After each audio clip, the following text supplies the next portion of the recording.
साथियों नमस्कार, मैं हरिश्चंद्र बंडवाल एचबी शॉर्ट्स में आप सभी का स्वागत करता हूं। दोस्तों, उदयनिधि स्टालिन ने तमिलनाडु के नए नवेले मुख्यमंत्री जोसेफ विजय थलपति को फंसा दिया है।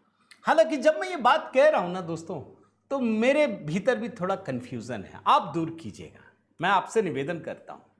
अब ये कंफ्यूजन क्यों है, ये वीडियो देखकर समझ में आएगा। स्टालिन ने विजय थलपति को फंसा दिया या दरअसल जो स्टालिन है वही ये जोसेफ विजय है? ये असल सवाल है। खबर क्या है, बड़े ध्यान से समझिएगा दोस्तों, क्योंकि ये मामला खुद तो डूबेंगे, अब जोसेफ को भी ले डूबेंगे। ये कहानी है दोस्तों। कहानी ये है दोस्तों कि जब तमिलनाडु के मुख्यमंत्री के रूप में जोसेफ विजय ने शपथ ली, उसके बाद जब तमिलनाडु विधानसभा को बुलाया गया, तो विधानसभा के भीतर ये जो स्टालिन है, उदयनिधि स्टालिन, जब चुनाव हो रहा था ना अभी तमिलनाडु में, तो इनको लगा कि हम तो हार जाएंगे, कहीं हिंदू छिटक ना जाए। तो ये कह रहे थे डीएमके हिंदू के विरुद्ध नहीं है, यही कह रहा था ये आदमी सब जगह घूम घूम के, दोनों बाप बेटे, हम हिंदुओं के खिलाफ नहीं है। 84% हिंदू है तमिलनाडु में।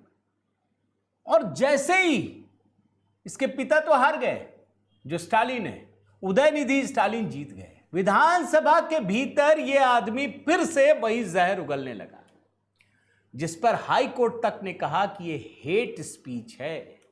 यह आदमी उदयनिधि स्टालिन विधानसभा के भीतर कहता है कि हमको सनातन धर्म का समूल नाश होना चाहिए, हिंदू धर्म का समूल नाश। किसके सामने कह रहा है? सामने विजय बैठा है, जो तमिलनाडु के मुख्यमंत्री हैं। अच्छा, कितनी बेशर्मी है।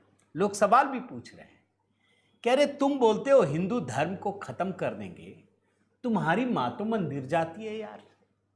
अब ये वोट के लिए जाती है या अंदर से हिंदू है, ये भी समझ में नहीं आता कि तुम दूसरी बार बोल रहे हो कि हिंदू धर्म को खत्म कर दें, नाश हो जाना चाहिए। तुम्हारी मां तो मंदिर जा रही है, वहीं से शुरू करना। अपनी मां को रोको मंदिर जाने से। मतलब तुम्हारी मां जाएगी मंदिर और तुम कहोगे हिंदू धर्म को हम खत्म कर देंगे। ये वही मानसिकता है दोस्तों, जिसमें ऐसे लोग खुद को भगवान ही समझने लगते हैं और जनता जनार्दन को नाली के कीड़े की तरह, कि घर में इनकी माताजी मंदिर जा रही हैं दिखाने के लिए, और ये आदमी कह रहा है। लेकिन कहानी सिर्फ इतनी नहीं है दोस्तों, इस बात को समझ लीजिए। कहानी इससे बड़ी क्यों है? क्योंकि जब ये उदयनिधि स्टालिन बोल रहा था, उस समय सामने तमिलनाडु के नए मुख्यमंत्री जोसेफ विजय भी बैठे थे। ये जो जोसेफ विजय है ना, ये पहले घोषित रूप से क्रिश्चियन मुख्यमंत्री हैं तमिलनाडु के। ये घोषित हैं। चुनाव से पहले भी सारे जो भी क्रिश्चियन के रीति रिवाज हैं सब इसने किए। ये घोषित रूप से वोट किससे मिल रहा है? हिंदुओं से मिल रहा है। जब ये हिंदू धर्म के ऊपर इस तरीके से हेट स्पीच कर रहा था ये व्यक्ति, आप जानते हैं तमिलनाडु के ये मुख्यमंत्री क्या कर रहे थे? चुपचाप थे, हाथ जोड़ करके प्रणाम कर लिया, कोई विरोध नहीं किया, एक शब्द नहीं कहा दोस्तों, एक शब्द नहीं कहा।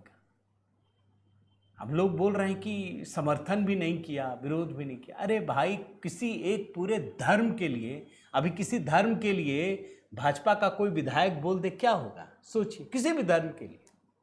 इस आदमी ने बैठ करके, उदयनिधि स्टालिन ने विधानसभा के भीतर कहा कि सनातन धर्म, हिंदू धर्म का नाश होना चाहिए। ये विजय चुप रहे। मैं तो हैरान हूं दोस्तों। और ये वही विजय थलपति हैं, जोसेफ विजय, जो उसके अगले दिन कहां जाते हैं जानते हैं? मुस्लिम लीग के दफ्तर जाते हैं, इंडियन यूनियन मुस्लिम लीग। ये तो नाम भी सुन करके आश्चर्य होता है दोस्तों, मुस्लिम लीग।